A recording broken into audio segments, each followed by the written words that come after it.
Uh, Commissioner Martin, Here. Commissioner Shelton, Here. and I'll Oh, note that good. he is here via Zoom. Commissioner Kiesling, Here in person. Commissioner Abbott, Commissioner McCarty, I do not see, and as Commissioner Tucker, I do not see. So we have 3 in person, 1 via Zoom.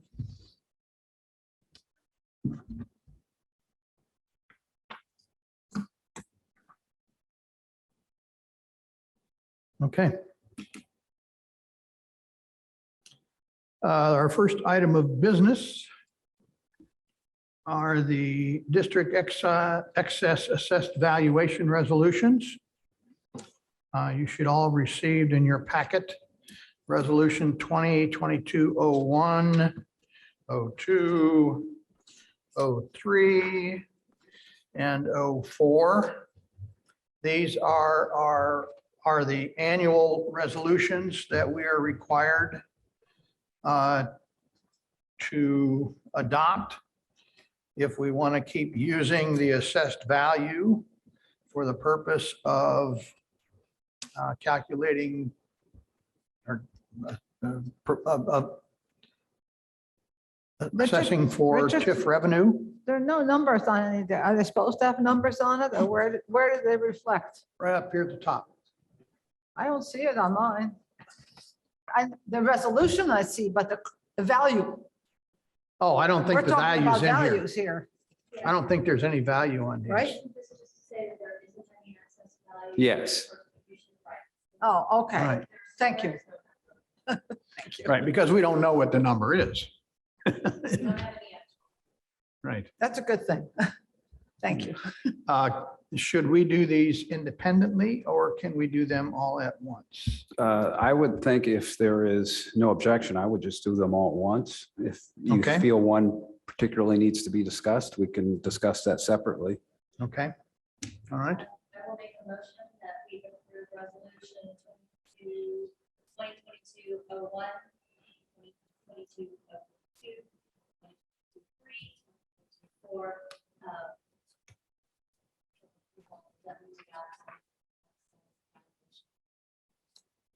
I second. Okay, we have a motion and a second to approve the excess fund resolution 2022-01 for Fullerton Pike TIF, 2022-02 for the Curry Profile TIF, 2022-03 for the State Road 46 Corridor TIF, and 2022-04 for the West Side TIF Fund. You have a motion and a second. Please call the roll. Commissioner Martin, Yes. Commissioner Shelton, Yes. Commissioner Kiesling, Yes. Commissioner Abbott, Yes. and Commissioner McCarty. Yes. Oh, Motion good. motion is approved, 5-0. Would you please add him to the attendees Yes. list? Sorry for being late. It's okay. Better late than never. There you go. All right. That out of the way. The next item we have on our list, discussion on the area for the potential residential TIF. I had invited Steve Smith to participate. And he said he would be here, but I don't think he made it. So I'm not They're walking around out there. sure what's going on. He had done a presentation to the BEDC some years ago where he went through the various components of cost for residential or for development as a whole. And some of those components of cost we can influence through actions of either a residential TIF or our commercial TIFs with a residential component. And I was interested in which pieces we could actually impact and which ones we couldn't, because that might make a difference on where we would site the proposed residential TIF so we could leverage the maximum influence that the redevelopment commission could have on the affordability of this project. But we will have to wait on that for another day. So do you, Jeff, have some more information about the ideas we had floated earlier concerning the residential TIF area? Well, I guess the one thing I'd point out is we had assumed that one parcel that is, what we thought was in the TIF, that it is not. I would assume that we'd want to add at least that. And then we had also had discussions about looking at some of the property further north. I don't know if we want to look at anything south of 46 as well that's currently in the TIF. I know that the large parcel just off Packing House Road sold to IMI. And so I don't know if that's really necessarily the direction we want to go. I guess my feeling is that maybe that we should probably have a meeting, staff and any of the redevelopment commissioners who wish to attend with planning to kind of look at what's in their comp plan, what they see as the beneficial parcels outside their current TIF area that may be adjacent to it, and get their input with the thought of that group bringing a recommendation to the next RDC meeting saying this is where we think it should go. I also think a conversation with our financial advisor based upon what planning sees going where in that TIF district would be beneficial as well. So have you had any more discussions with Greg Garataz and his crew about how much of the existing 46 corridor TIF we could remove from its assessed evaluation and still meet our obligation for the bond, which we currently have? Do we have any idea about what that might be? Well, I think if you recall, when we were looking at the bond, it was fairly close to even when it occurred. So, Right. A lot of that will depend on other developments in areas that's not currently in the district. And when we were going through that bond, we discussed that with the developer, and he understood, that Right. that was going to happen and that was a potential issue. Right. And he was still on board with moving forward with this route. I think in the long run, he would see himself better off even if those bond payments didn't quite make it with getting this additional infrastructure in for the residential areas. I think in the long run, I think Right. it would make it. Particularly because we can extend the length of the TIF, Mhm. giving us more opportunity to pay it off. But at the time we were talking about that, we were just talking about a commercial TIF essentially north of 46, not with a potential residential component rather than a residential TIF. I guess one of the questions was, to what extent does residential assessed value does commercial assessed value have in a residential TIF? So the normal for a commercial TIF, residential assessed value doesn't help us get any more funds. But in a residential TIF, does commercial value help us generate more funds to pay off bonds for that residential TIF? And I think it does, but I'm going to check with Greg because I think there are limits. I don't think they want you to create a residential TIF and then put all commercial in it. But I think Right. if it's an ancillary commercial use, I Right. think then that would work. Right. But I'll confirm that with him. Right. This is relevant, I think, because as the North Park PUD is laid out, there are significant portions of that PUD north of 46 that are clearly commercial oriented. And then there are large areas of it that are oriented towards residential development. And so there is kind of a pattern that we could look at to say, this part's going to have this kind of development. This is probably going to have this kind. We're going to create a residential TIF. We would want to look at the residential and maybe some of the commercial, but maybe not all of the commercial. Maybe we would want to maintain that commercial component in the existing TIF, for example. Yes. Yeah.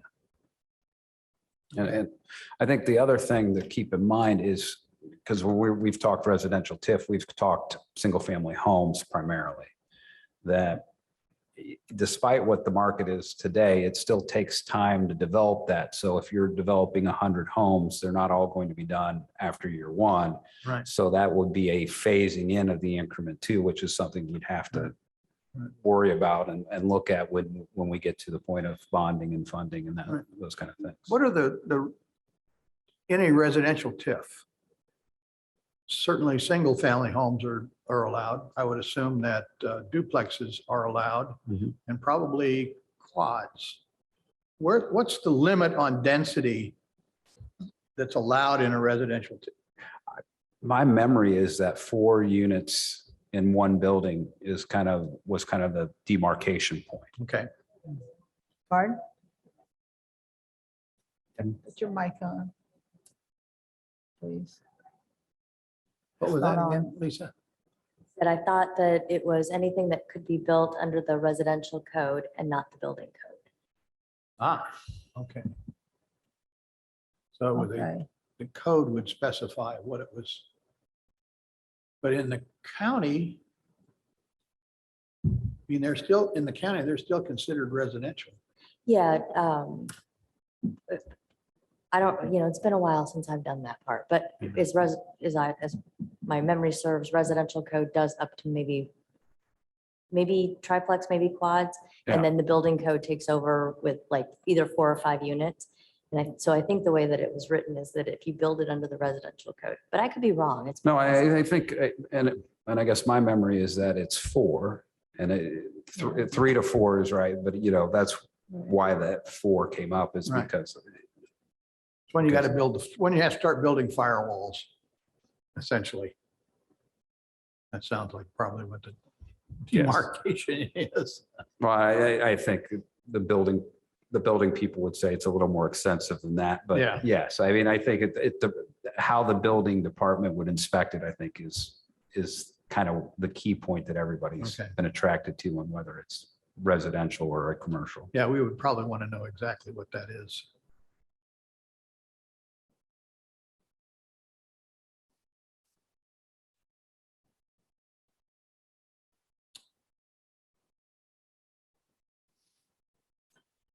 Well, the other aspect of trying to get affordable housing is how we end up, how we can enable better financing terms. I know the city has worked pretty hard on that one development south of town to work with a group that was offering affordable housing bonds or that's the wrong term, but they were offering tax credits as a part of the package. And whether that's a possibility, and if so, how would that fit into what we're doing? tax credits or mortgage certificate credits. I'm sorry? There's a program that IHCDA runs that does mortgage certificate credits. Is it that? I don't know about tax I don't know. credits. Well, I think tax credits are I mean, you do. based on census block data and requirements. Okay. So and that's purely a developer incentive.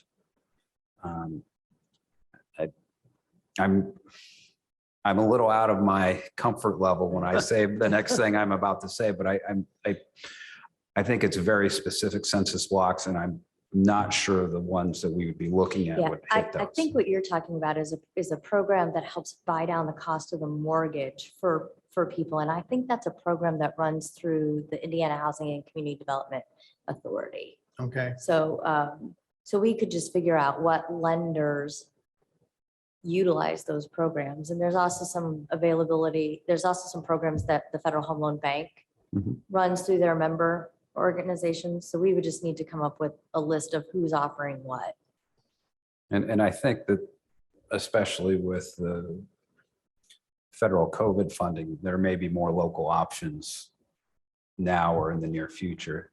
okay. Those would be time limited, but I know that there's been a lot of discussion about local support for mortgages and local support for lack of support for landlords to protect them from losses, from damages in the Right. event that something happens. I know there's been a lot of discussions on that.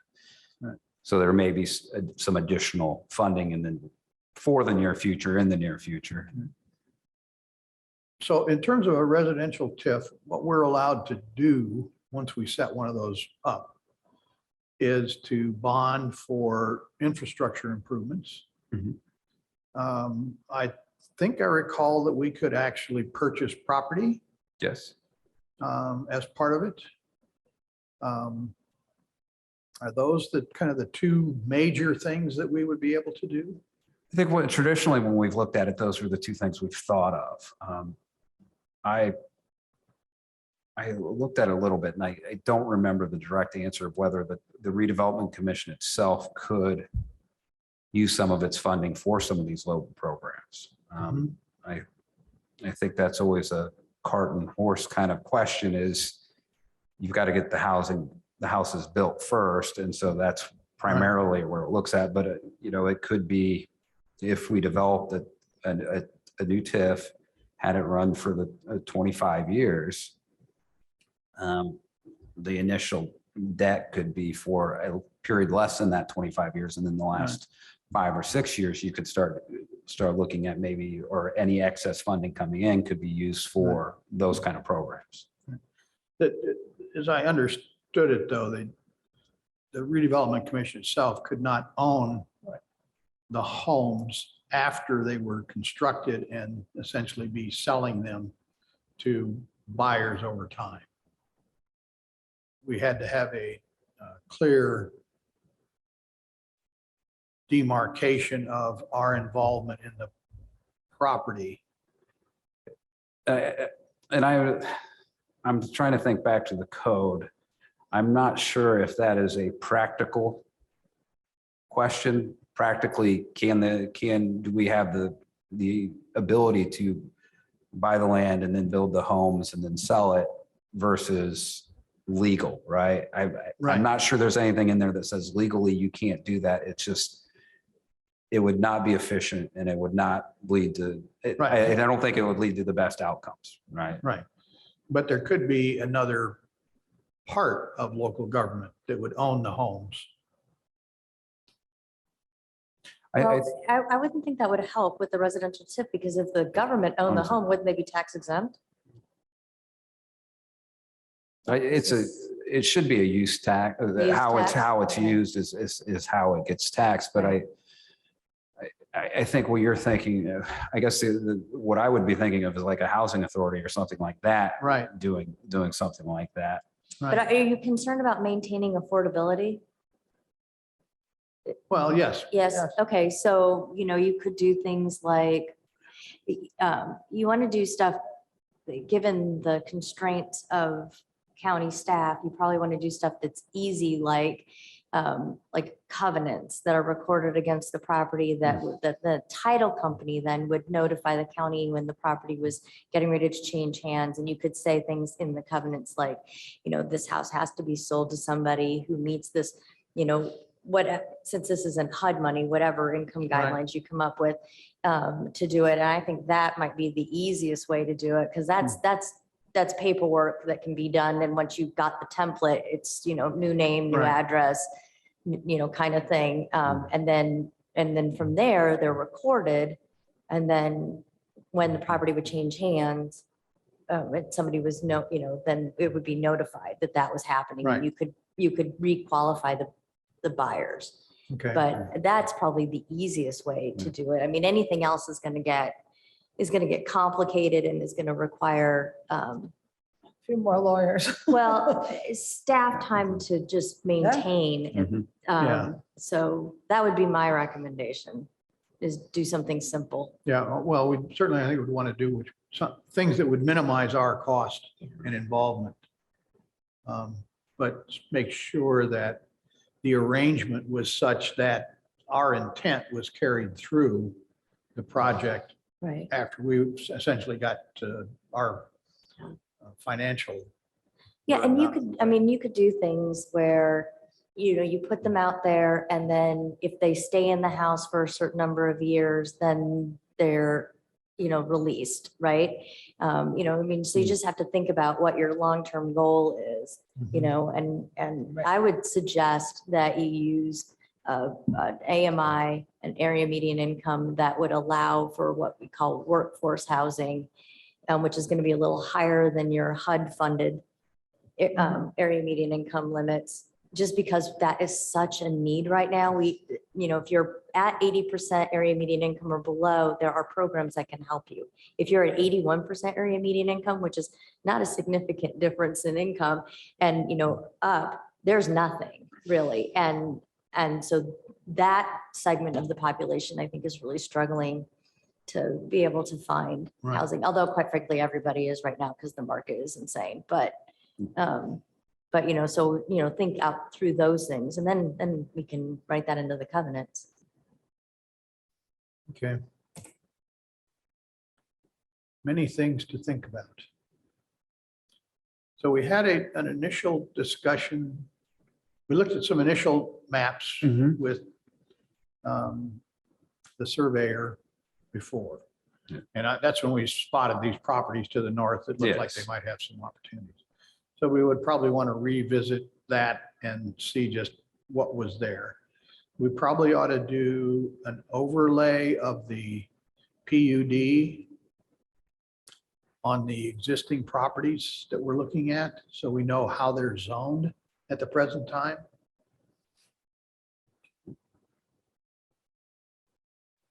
Because if they don't have to be rezoned, we certainly reduce the cost of getting anything done.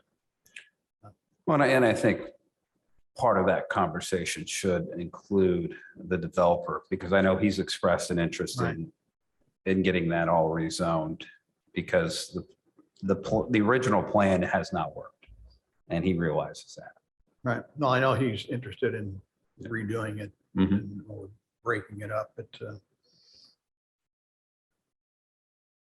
pieces of it that are done and can be used the way they are, there's no sense going to the expense. Okay.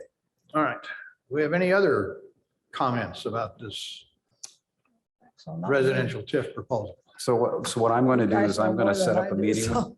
planning to Okay. kind of look, and I'll have, and Jared Eichmiller, who is with the Right. surveyors department. I'll let you guys all know when it is, and let me know if you guys can attend.